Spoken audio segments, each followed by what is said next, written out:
Olá telespectadores, tudo bem com vocês? Poltronas aqui, de volta com mais um vídeo, dessa vez mais um resumo da Fórmula 1, dessa vez do Grande Prêmio do Japão, que foi realizado anteontem no domingo. Vocês já devem ter visto aí o vídeo que eu lancei no sábado sobre o tufão Hagibis, que afetou demais essa corrida de Fórmula 1. Para quem ainda não assistiu o vídeo, tá passando um card aqui na tela, então é só você clicar nele, assiste esse vídeo primeiro para você entender um pouco melhor sobre todo esse contexto aí do Grande Prêmio do Japão. Nesse vídeo eu até falei que ia fazer uma postagem lá no meu blog com mais informações atualizadas aí sobre o tufão. Acabou que eu simplesmente esqueci de fazer ontem, eu tô gravando isso na segunda-feira, e aí hoje de manhã é que eu finalmente fiz a publicação. Eu esqueci completamente o que tinha que fazer, eu fiz o texto aqui do vídeo, mas acabei esquecendo de fazer o post. Então desculpa aí galera que vocês estavam esperando pela postagem ontem, mas pelo menos saiu, com atraso, mas saiu.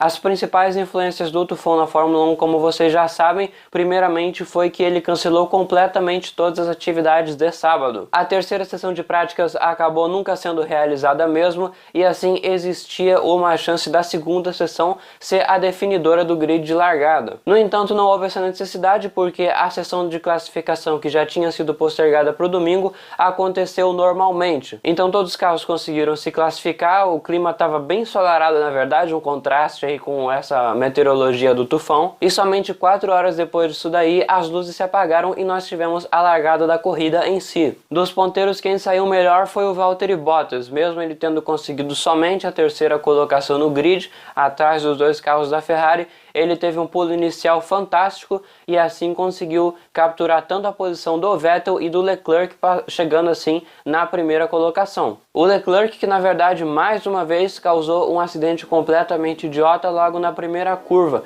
Ele estava disputando posição junto com Max Verstappen, que estava tentando ultrapassá-lo. O holandês pelo lado de fora, ele estava longe pra caramba do carro da Ferrari, e o Leclerc simplesmente jogou o seu monoposto para cima do piloto da Red Bull. Pimba! Uma manobra incrivelmente estranha e besta. Pareceu que na verdade ele estava querendo jogar o carro para cima do Verstappen de propósito. Não sei aí se por causa da rivalidade entre ele e o seu rival aí no histórico da temporada, mas que foi uma coisa muito estranha foi. Ambos os carros sofreram alguns pequenos danos, mas algumas voltas depois o Verstappen teve que abandonar a corrida porque o seu carro estava andando muito lento, muito provavelmente por causa dessa colisão mesmo. O bico do carro do Leclerc também ficou danificado e teve até uma hora lá quando eles estavam chegando perto da 130R que simplesmente voou pedaço de fibra de carbono para cima do carro do Hamilton, ou seja, foi uma situação até meio perigosa. A performance dele não estava tão afetada assim, mas ele foi obrigado de qualquer maneira a entrar nos boxes por causa dessas condições perigosas no carro dele. E depois de muito tempo de investigação, parecia que os comissários da FIA não se decidiam nunca o que eles iam fazer com esse caso. No final da corrida, eles acabaram punindo o Leclerc 2 vezes.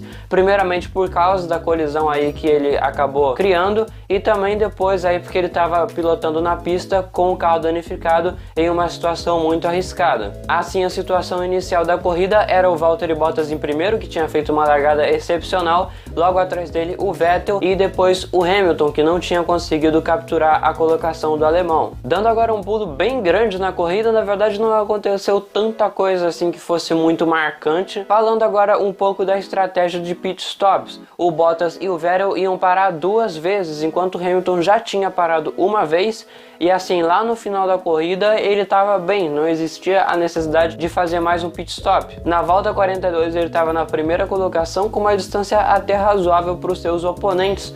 No entanto, a Mercedes acabou optando por parar o inglês. Realmente foi um box assim que não fez muito sentido, sabendo que seria muito difícil de o Bottas conseguir tirar toda aquela diferença e passar em somente 10 voltas, e também porque os pneus do Hamilton não estavam muito desgastados assim, dava para ele levar facilmente. Talvez aí tenha rolado alguma coisa de jogo de equipe, porque se o Hamilton não parasse, ele ia ganhar a corrida, ia fazer uma estratégia diferente do Bottas, e assim o finlandês ia ser desfavorecido, ia ser um saco para a equipe. O resultado final disso é que depois do pit stop, o Hamilton voltou tanto atrás do Bottas e do Vettel como já estava programado, só que ele, mesmo com os pneumáticos muito mais rápidos, setando as voltas mais rápidas da corrida, acabou não conseguindo capturar a colocação do alemão. Afinal, o efeito do ar sujo, que a gente sempre fala aqui toda a corrida, é uma coisa que realmente faz as ultrapassagens praticamente impossíveis hoje em dia. Ainda mais que o carro da frente do inglês era uma Ferrari que é muito boa de reta, então assim, nas curvas ele até tinha carro para ir bem,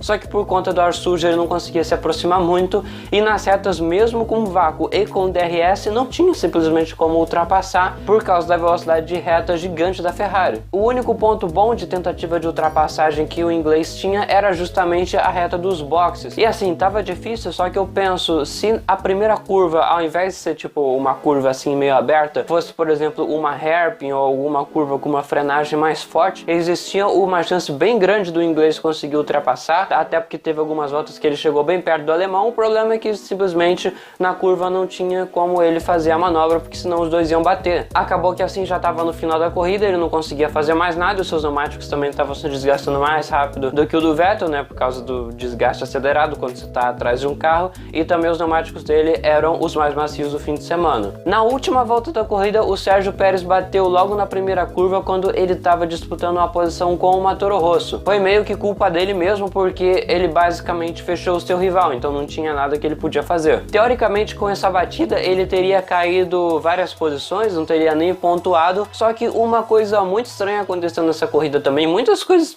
aí anormais acontecendo nesse fim de semana, meu. A corrida estava marcada para ter 53 voltas, no entanto, por algum erro eletrônico lá no sistema da FIA, a bandeirada acabou sendo dada uma volta antes, na 52, e com isso aí, a última volta basicamente não aconteceu. Por isso o Pérez acabou chegando em nono colocado, que era a posição que ele estava quando cruzou a linha uma volta antes do final. E foi assim que terminou o Grande Prêmio do Japão. Em primeiro lugar, Valtteri Bottas, uma vitória merecidíssima do finlandês aí, seguido do Vettel, Hamilton, Albon, Sainz, Ricciardo, Leclerc, Gasly, Pérez e Nico Hülkenberg, fechando o top 10. O Leclerc originalmente terminou em sexto, mas por conta de todas essas penalizações aí que eu já tinha falado no início do vídeo, a posição final dele foi a sétima colocação.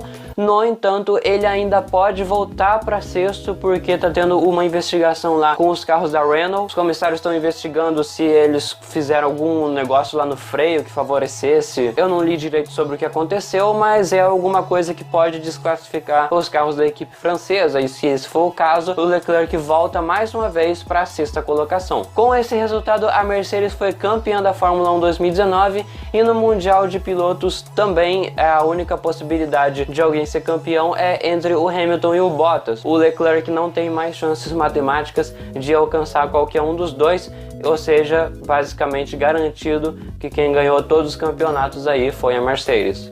Então é isso, muito obrigado por ter assistido o vídeo de hoje. Clica nessas miniaturas aqui que estão aparecendo em algum lugar da tela também para ver mais conteúdo nosso. E é isso, nos vemos no próximo vídeo na sexta-feira. Até a próxima!